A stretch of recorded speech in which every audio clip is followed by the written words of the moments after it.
आता हूँ चालू लो आता हूँ चालू आपको दिख रहा तो आप এখন পালানো ছাড়া আর কোনো আমার উপায় নেই। কোথায় বলবে জামাল সমাজের ক্ষতি করে দেশের ক্ষতি করে তোকে আমি বাঁচতে দেবো না তোকে আমি এই মুহূর্তে পুলিশের হাতে তুলে দেবো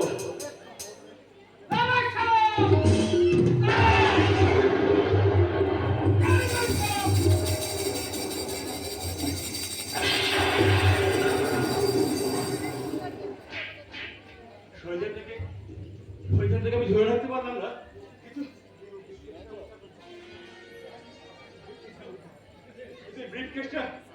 ব্রিফকেসটা উদ্ধার করেছে নিশ্চয়ই এর মধ্যে কোনো 2 নম্বরই মাল ঢোকানো আছে এটাকে আমি পুলিশের হাতে হ্যান্ড ওভার করে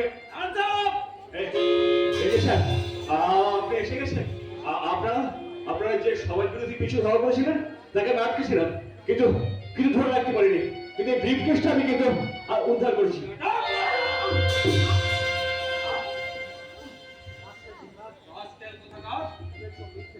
মিথ্যা ছলনায় সাবু ছাড়বে দারোগা পুলিশ সম্বন্ধে ফাঁকি দেওয়া অত সহজ কাজ নয় ভাই এই রাজকাল থেকে আপনার ভুল হচ্ছে স্যার আমি ওই 2 নম্বরই কাজের সঙ্গে যুক্ত নই আমিও কাজ করি আপনি বিশ্বাস করুন আমি শিক্ষিত ভদ্র সন্তান আমি কখনোই এই কাজ করতে পারি না স্যার আপনি বিশ্বাস করুন স্যার আমি আপনার কাজের সুবিধার জন্য আমি ওই ব্রিফকেসটা আপনার হাতে তুলে দিয়েছিলাম বামাল সমেত ধরে বেরোচ্ছি বলে এখন মিথ্যে বলে পার পেয়ে যাবে ভেবেছ আপনি বিশ্বাস করুন স্যার আমি সত্যি কথা বলছি সেটা প্রমাণ করবে আদালতে now you are under arrest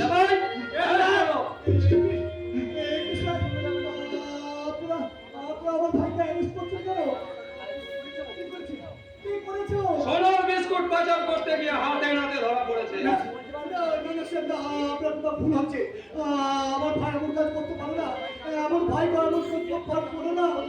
এই জীবন গাঙ্গুলি অবশ্য করে এই চন্দন গাঙ্গুলি কখনো এমন কাজ করতে পারে না এমন কাজ করতে পারে না তুই সত্যি করে বল ভাই তুই সত্যি করে বল একবার তুই সত্যি করে বল তুই এই কাজ করিসনি বল ভাই তুই বল কি আর বলবো দাদা তোমার সত্য আর আদর্শে গড়া এই চন্দন আর মিথ্যার কালিতে চাপা পড়ে গেছে শুধু চেষ্টা করে এই চন্দন আর নিজেকে নিষ্কলঙ্ক প্রমাণ করতে পারবে না দাদা হ্যাঁ আইনের বেড়ে যাবে আজকে এই হতভাগ্য চন্দনের একমাত্র পরিচয় সে চোর সে ডাকাত সে স্মোকার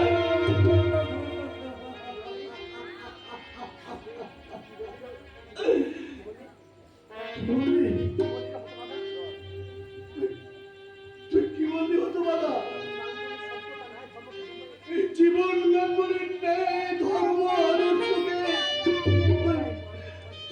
পায়ে মারিয়ে শেষে তুই কলঙ্ককে মাথায় তুলে দিলি ভাই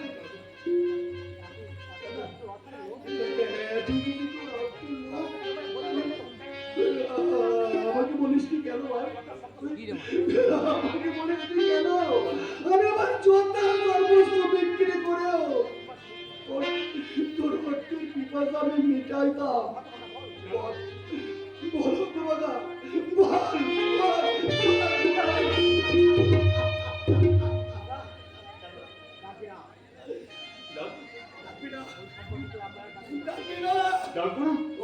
ওই সম্বোধন করে আমাকে ডাকবি না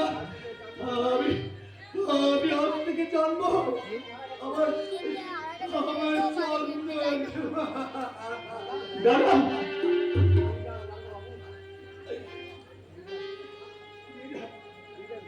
বাবু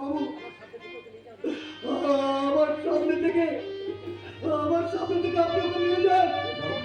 এই চোর ডাকাত বদমাশটাকে আপনি ফাঁসি কাটিয়ে ঝুলিয়ে দেবেন নিয়ে যান সবাই নিয়ে চোখে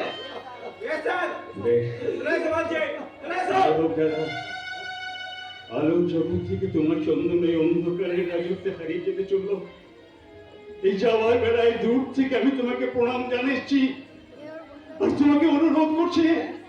এই হতভাগ্য চন্দনকে তুমি চিরদিনের মতো ভুলে যাও দাদা আর তোমার সেই সর্বশক্তিমান ঈশ্বরের কাছে প্রায় এই মনোভাবকে প্রার্থনা করো এই চন্দনের এই হতভাগ্য চন্দনের পাপ মুখ যেন তোমাকে আর কোনোদিন দেখতে না হয় এই দেখাই যেন অনেক শেষ দেখা হয় দাদা এই দেখাই যেন আমাদের শেষ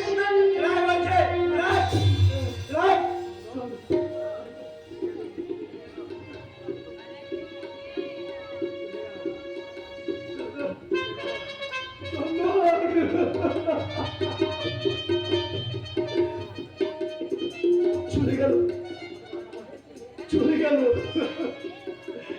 প্রথমটা আমার এই বুকের একটা দিক খালি করে চলে গেল আজ আমি সংসার সমুদ্র একা বিস্তার একটা আমি না এত সহজে ভেঙে করলে আমাকে চলবে না আমি একাই ধরবে এই নিরন্ন সংসারের হাল আমার একমাত্র মনের বরপুরে ঋণ মেটাতে আমি ওই রাস্তায় ফেরি করবো মন বইবো প্রয়োজনে আমি বাবুদের দুয়ারে গিয়ে দু হাত পেতে ভিক্ষে চেয়ে বলবো বাবু মশাইরা আমার একমাত্র মনের বরপুরের ঋণ মেটাতে আমি আপনাদের পায়ে পড়ছি আপনাদের কাছে হাত জোর করে আমি ভিক্ষা চাইছি বাবু মশাইরা দয়া করে আমাকে ভিক্ষা দিন একটি পয়সা দিন গো বাবু একটি পয়সা দিন একটি পয়সা দিন গো বাবু একটি পয়সা দিন গো বাবু একটি পয়সা জলে তুমি ভেসে যায় মুখে জলে তুমি ভেসে যায় মুখে পানে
আমার 22 কোটি টাকা সোনার বিস্কুট তুমি পথের মাঝে ফেলে চলে এলে